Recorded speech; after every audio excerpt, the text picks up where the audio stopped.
इस वीडियो में हम बिल्कुल बेसिक लेवल से जानेंगे वह खाती है इसका ट्रांसलेशन क्या होगा। तो सबसे पहले तो आपको ये डिसाइड करना होगा कि ये जो वाक्य है कौन सा टेंस का है। तो अगर वाक्य लास्ट में ता रहे, ती रहे, ते रहे, इस तरह के शब्द आपको दिख जाए तो समझो वो सिंपल प्रेजेंट टेंस का है। इसलिए ये भी सिंपल प्रेजेंट टेंस है। तो इसका एक फॉर्मेट होता है सिंपल प्रेजेंट टेंस का। सबसे पहले होगा सब्जेक्ट, उसके बाद वर्ब, उसके बाद ऑब्जेक्ट। वर्ब में कभी कभी एस लगा रहेगा, कभी नहीं लगा रहेगा, इसलिए इसका ट्रांसलेशन हो गया।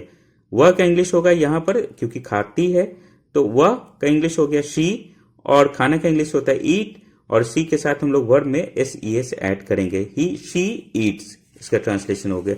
अब आपके मन में ये डाउट चल रहा होगा कि एस का हम यूज कब करेंगे और कब नहीं करेंगे। तो उसके लिए मैं एक छोटा सा लिस्ट बनाया हूं आपके लिए।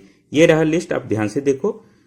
जब सब्जेक्ट के रूप में ही शी इट या कोई नाम रहे तो हम लोग वर्ड में एस ऐड करेंगे, और जब सब्जेक्ट के रूप में आई वी यू या दे रहे तो वर्ड में एस नहीं ऐड करना है आपको। बिल्कुल इसी टेंस का 4 और वाक्यों आप प्रैक्टिस कर लो। मैं पढ़ता हूं, इसका क्या ट्रांसलेशन होगा? I read. सीता रोती है, सीता क्राइज। देखो यहां पर तो रीड्स नहीं लगा, मतलब वर्ड में एस नहीं लगा, लेकिन यहां पर नाम है, सीता तो एक नाम है, तो यहां पर क्राई में ईएस ऐड कर देना है, वाई को हटा करके। वह दौड़ता है, इसका क्या ट्रांसलेशन होगा? He runs. वे लोग खेलते हैं, इसका ट्रांसलेशन क्या होगा? They play. वे लोग का इंग्लिश होता है दे, खेलना का इंग्लिश होता है प्ले, इसलिए दे प्ले। अब आपके सामने 3 और सेंटेंसेस है। इन सभी के थ्रू आप निगेटिव और इंट्रोगेटिव इसी का फॉर्म करना सीख जाओगे। वह नहीं खाती है, इसका ट्रांसलेशन होगा शी डज नॉट ईट, क्योंकि निगेटिव वाले सेंटेंस में आपको डू नॉट या डज नॉट का यूज तो करना ही है, इसलिए सब्जेक्ट के बाद डज नॉट, शी के बाद डज नॉट का यूज करना है। यहां पर क्या वह खाती है, इसका ट्रांसलेशन क्या होगा?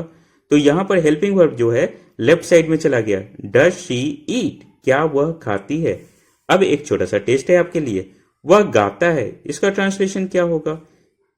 वह गाता है, ही डांस या ही डांसेस। यहां पर तो गो लिखा हुआ है जो कि गलत है। वह जाता है अगर होता तो आपके लिए ये टेस्ट है, ही गो या ही गोज।